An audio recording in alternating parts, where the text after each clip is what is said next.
What's up everyone, I am Jamie with threelittlegoats.com. If you're new here, welcome to my channel. I generally make a lot of soap making videos with a little bit of homesteading, baking, and canning in between. If you've been around for a while, welcome back. Glad to see you, as always. So today we are not making soap. I know. We are going to actually make some lotion sticks. A couple weeks ago, I made a goat milk lotion video for you guys. And so today I figured I would do something a little bit more simple, something that with the ingredients are a little bit easier to find like at your local store. You don't have to order specialty stearic acid and emulsifying waxes and all that. With a lotion stick, it's moisturizing, it's lovely, it's great to sell at farmers markets or on your Etsy shop, and it's super easy to make. So without further ado, let's get started. All right, so for these lotion bars, you're going to need a few things. I am using a combination of cocoa butter, shea butter, coconut oil, and organic white beeswax. You are also going to need something, of course, to put them in. I am making sticks today, so I am actually going to be using these. They're like little tiny deodorant sticks, and I'll probably use a couple of these as well. They're just empty lip gloss or chapstick thingy-majiggers. Very technical term here. I got those off of Amazon. I will link them down below. So, and if you want this exact recipe that I am using, I will link it down below in a blog post for you. So if you want to recreate it, you're more than welcome to. So we are going to turn on our, whatchamacallit, scale again. Today I've got the dumps. I don't know what it is. I am going to actually add in my shea butter. If I remember to grab a spoon.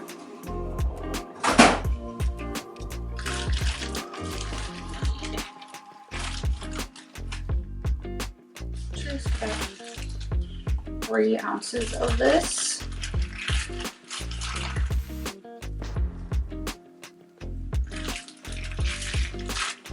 And then I am using my handy dandy chocolate melter from Wilton. It's never seen chocolate in it. I use it strictly for melting butters and waxes, and I like it because it does not overheat my oils and my butters. It gets pretty spot on. I don't have to worry about it. I can melt everything nice and slowly and not have to worry about it in a double boiler because I don't have a stove out here in my office, obviously. I really don't want to put one in here, and I don't like melting my stuff in the microwave just because it's not a consistent heat. It's not good for like your shea butters because it can get grainy. Nobody wants some grainy butters, you know? So we're going to do our, I'm not going to be able to, let's see. That's about right there, so I'm going to shave my cocoa butter down here shortly. So before I do that, I'll put that in our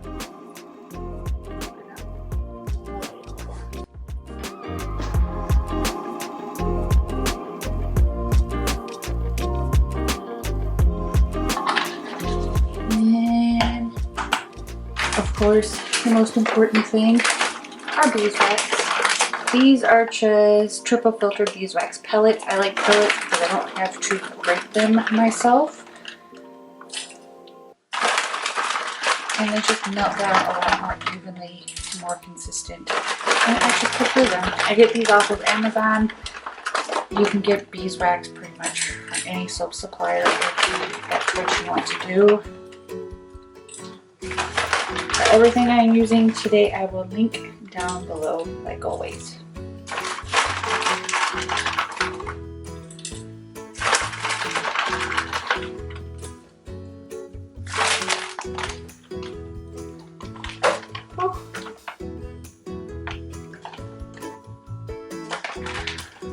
Right, and while I start shaving my cocoa butter down, I'm going to put this in my Wilton. I've got it on melt, and I'm just going to let that hang out for a while, and I will bring you back when everything is nice and melted.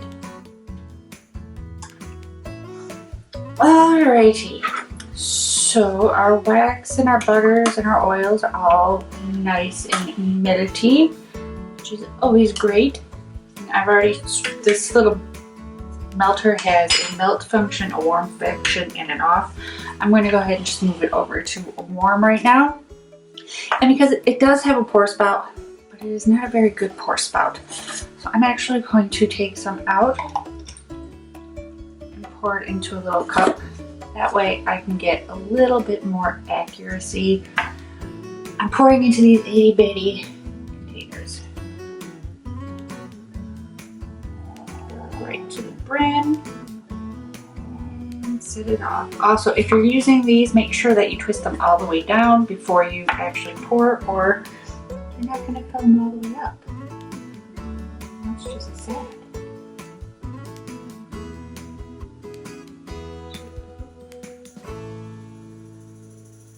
And then I'm just literally going to sit here and let them make a big old mess because I just overfilled that one way too much. My hands are too shaky to actually like pour it out. Ooh, I actually did it. Okay. So, like I was saying, I'm just going to let these sit and harden naturally. I am not going to pop them in the fridge. I'm not going to do anything of that sort because I just want them to have a nice, smooth top on top. Alrighty, so I'm going to continue to fill these up, and I will bring you guys back in the outro. So that is what I've got for you guys today. If you like this video, be sure to give it a big thumbs up. It really helps. And if you haven't already, hit that subscribe button. What are you waiting for? We put out new videos every single week, and I will see you guys in the next one. Bye.